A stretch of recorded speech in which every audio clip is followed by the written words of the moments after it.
History loves to crown heroes. It loves to polish their names, carve them into statues, and hand them holidays where school children wave little flags. But history also has a nasty habit of lying. Take Christopher Columbus. In the polished story, he's the daring Italian sailor who set out with 3 little wooden ships, discovered a new world, and proved the earth wasn't flat. A man of courage, vision, and destiny. But peel back the polished marble, and the cracks start to show. Because Columbus didn't discover anything. Millions of people already lived there. And instead of noble exploration, his voyages dragged entire civilizations into centuries of disease, slavery, and conquest. So, which Columbus do we remember? The brave explorer or the ruthless conqueror?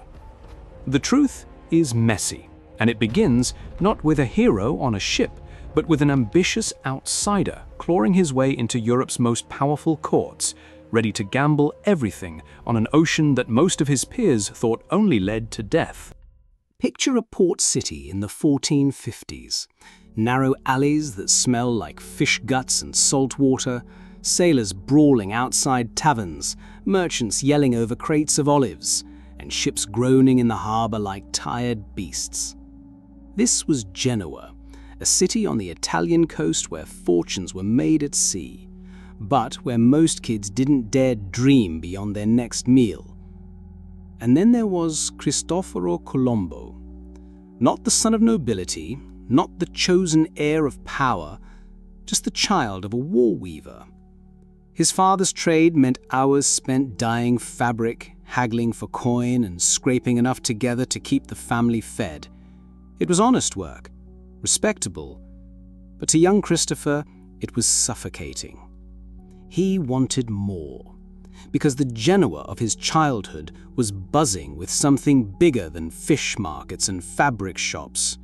The Mediterranean was alive with stories of spices that came from lands so far east they may as well have been another planet, of caravans that carried silk across deserts, of ships that brought gold dust and pepper back from Africa. To a restless boy, these weren't just trade goods, they were promises. But there was a problem: the Ottoman Empire. In 1453, when Columbus was barely out of diapers, the great city of Constantinople fell, and with it, Europe's easy land route to Asia. Now, anyone who wanted the spices and silks that Europe craved had to go through Ottoman middlemen. Prices soared, desperation brewed. And desperation, history shows, is where risky ideas are born. Columbus grew up listening to sailors' stories. He watched maps change, sea routes expand, and the rich get richer off trade. By his teenage years, he wasn't just dreaming of the ocean, he was already on it. He found work aboard ships, learning how to navigate, how to read currents and stars, how to survive storms. And in those years, the sea did something to him. It fed him a dangerous conviction that fortune and destiny weren't earned by playing it safe. They belonged to those who gambled. But gambling wasn't just about rolling dice. In Columbus's case, it meant something far more audacious. See, most educated people of his day already knew the Earth was round. That old flat Earth myth, it's just that, a myth. The real problem was scale.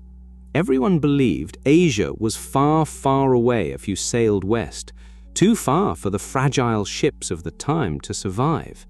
The Atlantic was a death sentence, an endless stretch of water where men starved, ships fell apart, and monsters supposedly waited. But Columbus had another idea. What if Asia was closer than everyone thought? What if you could sail west across the Atlantic and reach it in weeks, not months? This wasn't a casual thought. It became an obsession. He pored over charts, devoured writings by ancient geographers, and cherry-picked data that proved his point. He underestimated the Earth's circumference by thousands of miles, but that was exactly the kind of math error that made his dream seem possible. Of course, in the real world, being wildly wrong is usually a bad thing. In Columbus's case, it might have killed him. But in the courtly politics of Europe, it made him sound bold. There was just one problem. Bold ideas cost money. Ships, men, supplies, they didn't come cheap. And a weaver's son of Genoa didn't exactly have stacks of gold lying around. So Columbus did what dreamers and hustlers have always done. He started selling his vision. First to the merchants of Genoa, then to the courts of Portugal, later to Spain. He promised kings and queens riches beyond imagining, gold, spices, slaves, and land. At first they laughed. One chronicler noted that experts in Portugal dismissed him as a fool chasing shadows. But Columbus didn't stop. He refined his pitch, leaned harder into prophecy and destiny, even framing himself as chosen by God to spread Christianity to the far corners of the earth. And slowly, painfully, he found believers. But not yet. That part of the story comes later. For now, he was still the dreamer from Genoa, a man who stared at the Atlantic not with fear, but with the same dangerous confidence that has launched 1,000 disasters throughout history.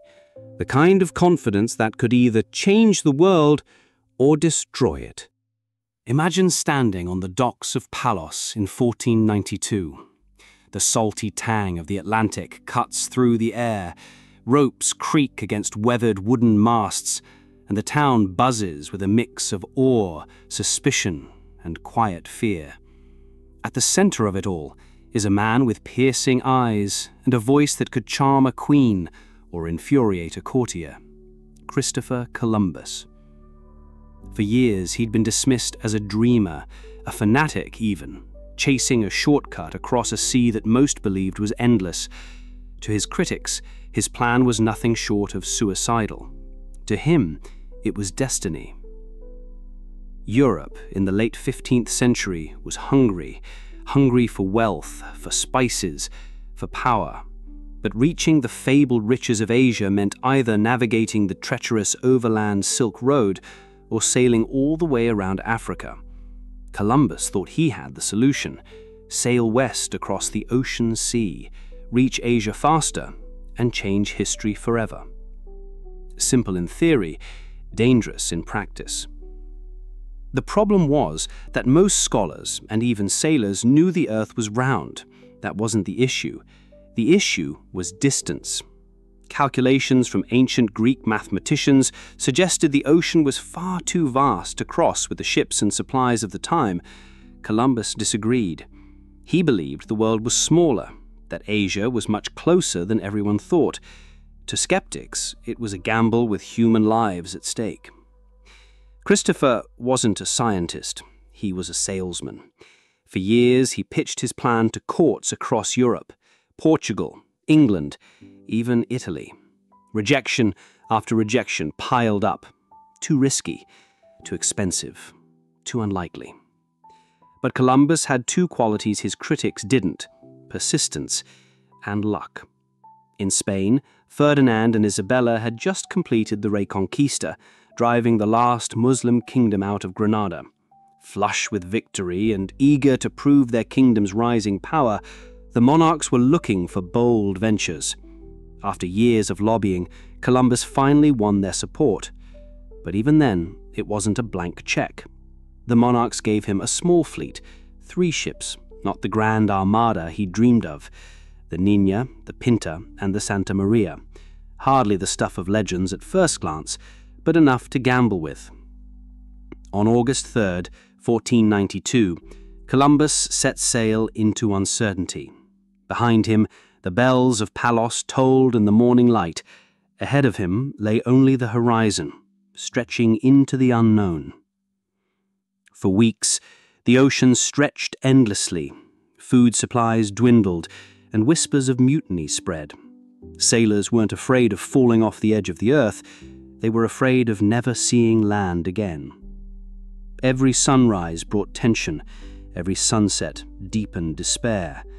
And Columbus, for all his fiery speeches, was gambling more than just his reputation. He was gambling the lives of every man on board.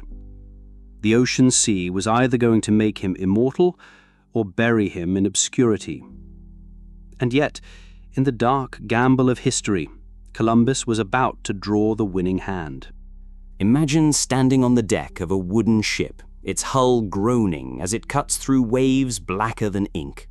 The date is August 3rd, 1492, and 3 vessels, barely more than floating coffins, slip out of the Spanish port of Palos de la Frontera: the Niña, the Pinta, and the Santa Maria. Together, they carried fewer than 100 men, but on their fragile shoulders rested an idea so audacious it bordered on madness: sailing west into a horizon that most still believed was endless ocean. Columbus stood at the helm like a gambler who had pushed all his chips into the middle of the table.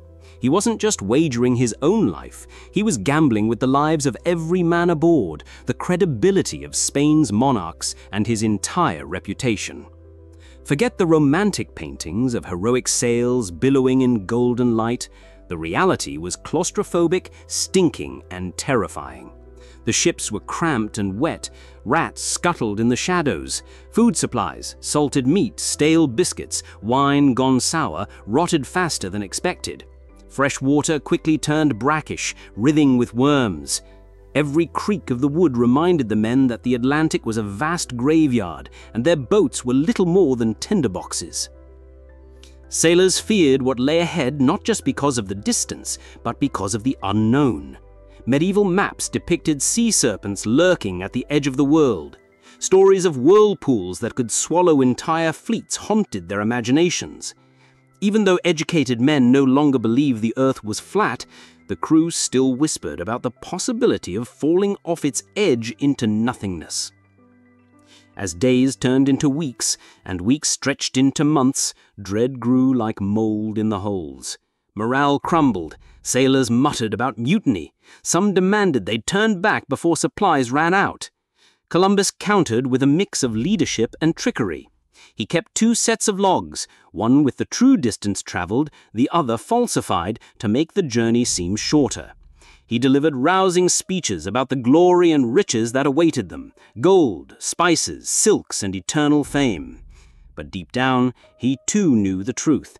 If land didn't appear soon, they were all doomed. Then, October 11th, 1492, a cry shattered the monotony of the night. "Tierra! Tierra!" Land, a faint silhouette on the horizon. Relief surged through the men like wildfire. After more than 2 months at sea, they had reached the Indies, or so they thought. At dawn, they rowed ashore. Palms swayed in the wind, birds screeched overhead, and curious figures emerged from the trees. Barefoot, brown-skinned people approached with cautious curiosity. The crew collapsed on the sand, some weeping, others kissing the ground. They believed they had cheated death, proved the doubters wrong, and stumbled into paradise. But paradise was an illusion. What they had really found was not the East Indies, but a chain of islands in the Caribbean, a world no European had mapped, yet already inhabited by people whose lives would never be the same. This wasn't just a voyage. It was the opening act of an age that would bring empires, slavery, epidemics, and conquest. Columbus had crossed the ocean, but he had also crossed a threshold humanity could never return from. Picture it. The warm Caribbean dawn breaking over an untouched shoreline. Palms dripping with dew, birds shrieking in the canopy. Columbus and his men staggered off their ships, salt-crusted and hollow-eyed, their armor clanking like ghosts of another world. They had crossed the Atlantic and stepped into a land they thought was Asia, yet it was something entirely different. On the sand stood the island's inhabitants, the Taino people, staring in silent astonishment at these pale strangers who emerged from the sea. For the Taino, the ships must have seemed like floating monsters, sails like wings, oars like claws. For the Europeans, the people themselves were shocking. Naked, adorned with feathers, skin painted, eyes bright with curiosity instead of fear. What happened next seemed almost utopian. The Taino welcomed them with gifts, parrots, cotton, spears tipped with fishbone. They offered food, fresh water, even gold trinkets worn casually as jewelry. To Columbus, this wasn't hospitality, it was confirmation of his obsession. Gold. Here, glittering proof lay in his hands, and he immediately began imagining rivers of it, mountains of it, empires paved with it. He noted in his journals how gentle and generous the Taino were. They are very well made, with handsome bodies and good faces. They offer what they have to anyone who comes, he wrote. But within the same ink strokes, he declared, they would make fine servants. They can very easily be made Christians. The seeds were planted, seeds of conquest. The Taino saw Columbus and his crew as something almost divine. Who else could arrive on winged beasts from across the endless horizon? They treated the Europeans as supernatural guests. Meanwhile, the Spaniards misunderstood the Taínos' generosity as weakness, mistaking kindness for submission. Two worlds stared at each other through mirrors of misunderstanding, each projecting fantasies onto the other. This was not an equal meeting of civilizations. One side sought harmony, the other sought wealth, dominion, and glory. Within days, Columbus's hunger for gold consumed him. He interrogated the Taino about where the metal came from, pushing them to guide him inland. The islanders, bemused, pointed vaguely to rivers and mountains. They had no concept of the European obsession with precious metals. To them, gold was decoration, not destiny. For the Spaniards, however, it was destiny. Gold meant crowns, armies, power. And if the Taino didn't surrender enough of it willingly, the Spaniards already knew they had the steel, the horses, and the firepower to take it. The beach that began with awe and kindness would soon run with blood. This moment, this first contact, wasn't just the start of an encounter. It was the spark of a collision, a slow-motion disaster that would reshape the globe.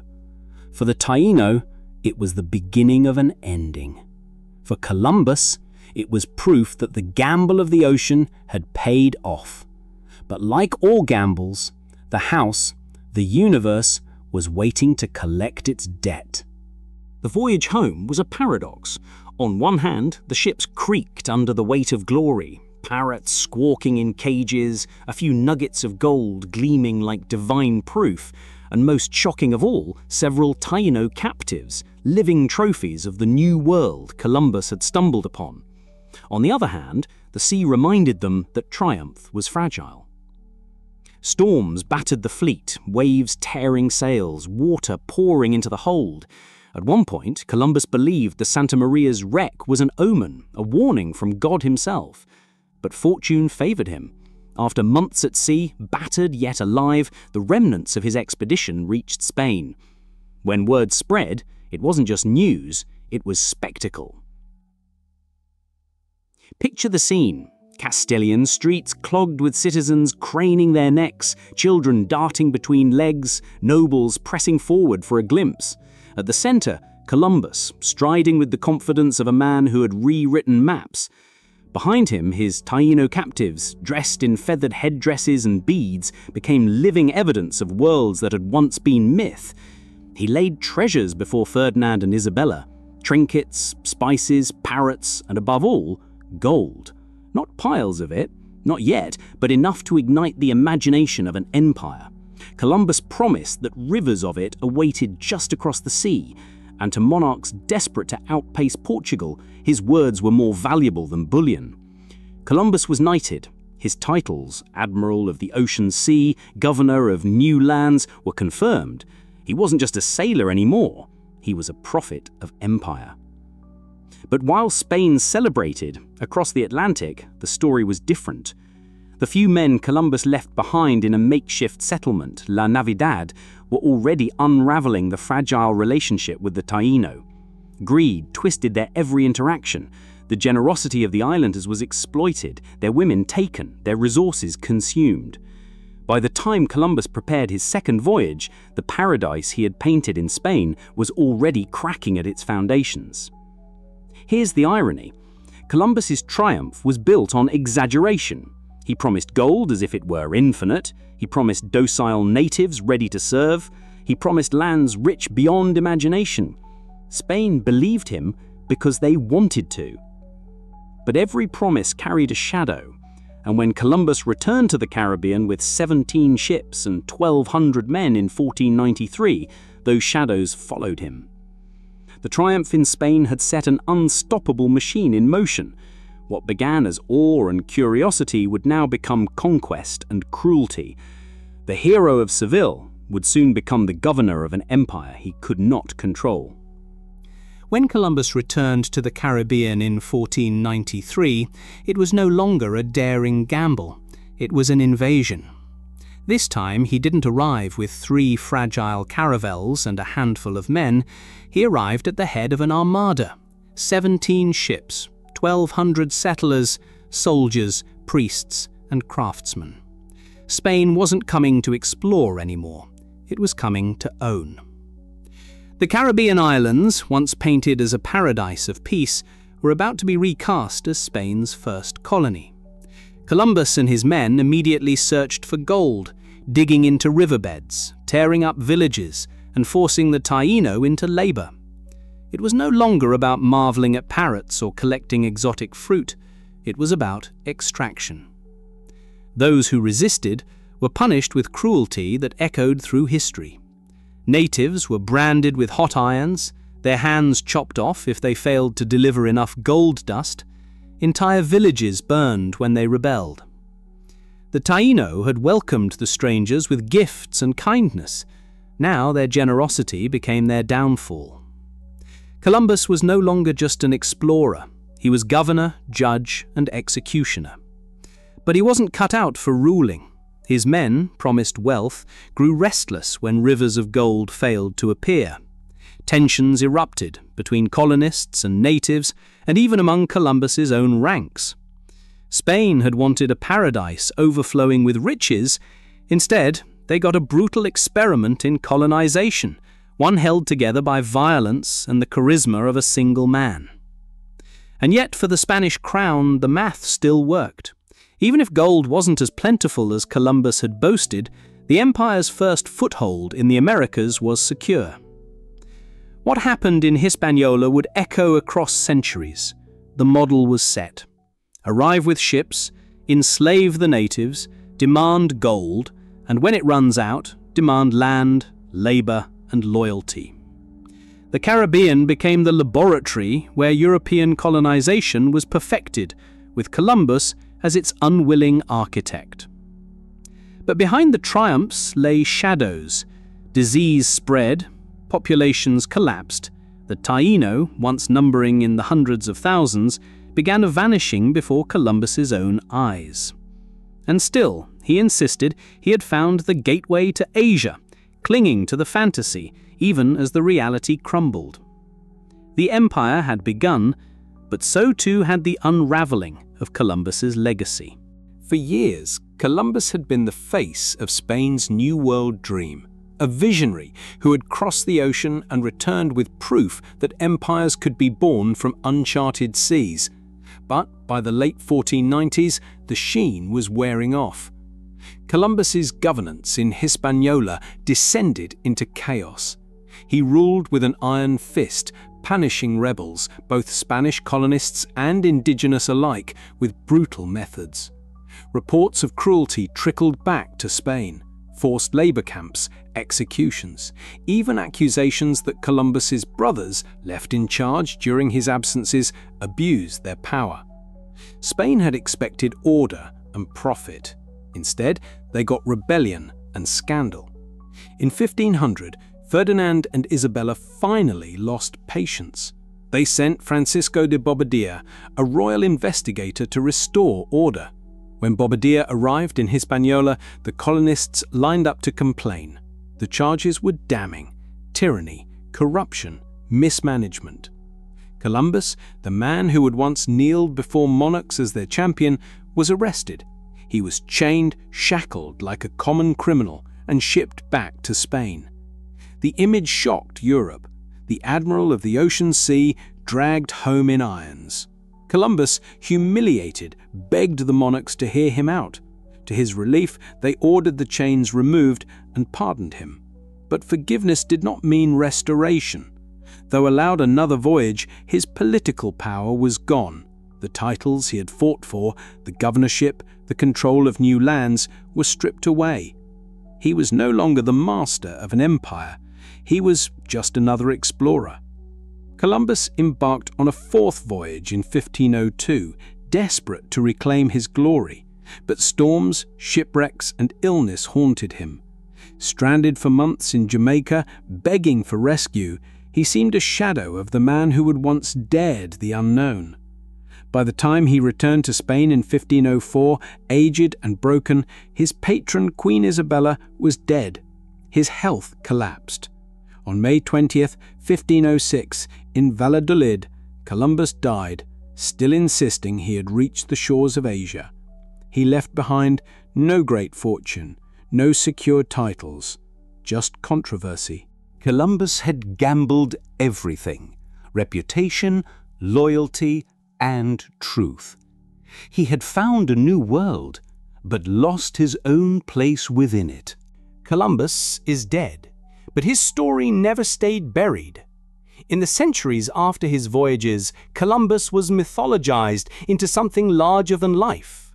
Painters depicted him as a noble visionary, maps bore his name, and entire nations claimed his courage as their origin story. To many Europeans, he was the hero who discovered the New World, the man who opened the doors to an age of exploration. By the 19th century, especially in the United States, Columbus was turned into a national symbol. Statues rose, parades marched, and October 12th became Columbus Day. He was used as a unifying figure, an immigrant hero in a nation of immigrants, proof that boldness could reshape history. But there's another side, the one told not in paintings or parades, but in bones, diaries, and oral traditions. To indigenous peoples, Columbus wasn't a pioneer. He was a harbinger of catastrophe. His arrival triggered centuries of conquest, disease, slavery, and displacement. Entire civilizations were broken. The same man celebrated in marble was also accused of brutality, enslavement, and sparking one of the greatest tragedies in human history.